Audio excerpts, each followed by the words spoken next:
गांव के चौक के दिल में निराशा भारी है, क्योंकि ग्रामीण एक साथ बैठे हैं।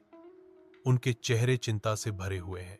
बंजर खेत दूर तक फैले हुए हैं, जो सूखे की एक कठोर याद दिलाते हैं जिसने उनकी भूमि को जकड़ लिया है। भूखे बच्चों की चीखें चौक में गूंजती हैं, दुख का एक ऐसा संगीत जो दिल को छू जाता है।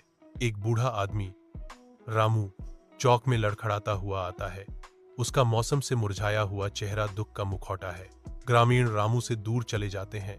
उनकी आंखें तिरस्कार से भरी हुई हैं, क्योंकि वे उसका मजाक उड़ाते हैं, उसे बूढ़ा और बेकार बताते हैं।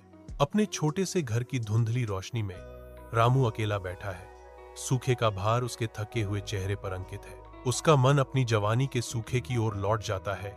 वर्तमान संकट की एक डरावनी गूंज विचारों में खोया हुआ वह ग्रामीणों की दुर्दशा से जूझता है। उनके चेहरे उसकी स्मृति में एक मौन विनती है। टिमटिमाती मोमबत्ती की रोशनी लंबी छाया डालती है, जो उसके दिल में उथल पुथल को दर्शाती है। उसकी आंखों में एक दृढ़ संकल्प मजबूत होता है। निराशा के बीच दृढ़ता की एक झलक। मुझे कुछ करना होगा, मैं उन्हें ऐसे नहीं छोड़ सकता, रामू प्रतिज्ञा करता है। उसकी आवाज शांत घर में एक दृढ़ फुसफुसाहट है।